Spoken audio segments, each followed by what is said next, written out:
I was live on the air when the governor's first tweet went out basically announcing that this had happened. It was clear almost immediately that no one was prepared for something like that to happen. We take water for granted. We're rarely under water stress in terms of water quantity stress. We'd confirmed that yes, this came from the governor's office and it is a do not use order.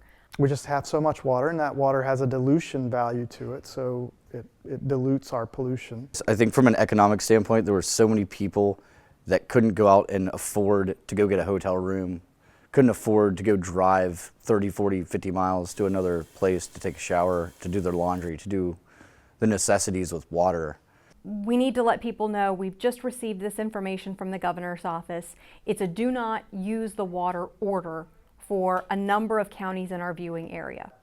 The less we protect, the more dependent we become on a very, very scarce resource, and the more vulnerable then we are to spills like this. This event started on Twitter with Governor Earl Ray Tomlin's initial tweet a little after 5:30 that day. And it became a Twitter event. It became a social media event. It's impossible to imagine what that situation would have been like without social media, especially Twitter. I mean, I think we jumped in following by the hundreds as the days went on. If residents in these areas aren't aware of it, or if it doesn't become part of what they're conscious of, it has less value. I was lucky. I had water. But that meant I was sort of ground zero for people who needed showers, who needed to fill up water bottles, for people who just kind of wanted a place where they could get away from the no water situation wherever they were and feel a sense of normalcy for a little bit. It was a matter of necessity, though. It had been days, and it's not like I could jump in the car and just drive away out of town to go find some water to use.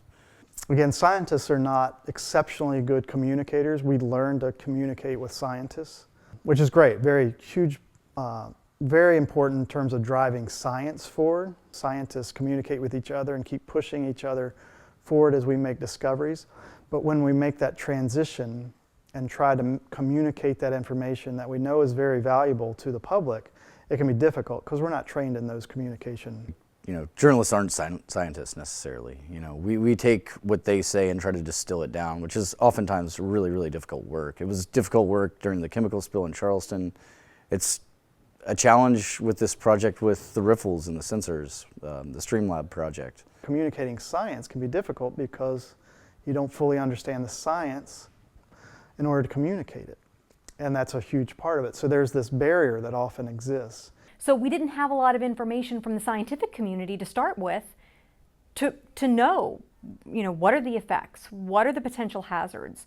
What should we be telling people? And not just as media, but what should the Department of Public Health be telling people? What should the water company be telling people?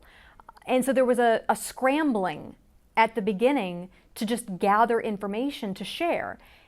And I think that really sort of set the ball rolling for additional confusion and problems down the line. That as media experts begin to do science, begin to understand the science, and their ability to communicate that science increases, regardless of the value of the science. It's Charleston, West Virginia, right? What does someone in New York City care about what happens in Charleston? Maybe not much. But if something like this would have happened in New York City, the entire world would have been paying attention to it. And they would have been hungry for every detail. Charleston and the surrounding areas, it's not at the forefront of everyone's mind anymore, but I do think that it's in the back of everyone's mind every day. And I think it's going to be in the back of everyone's mind for a long time.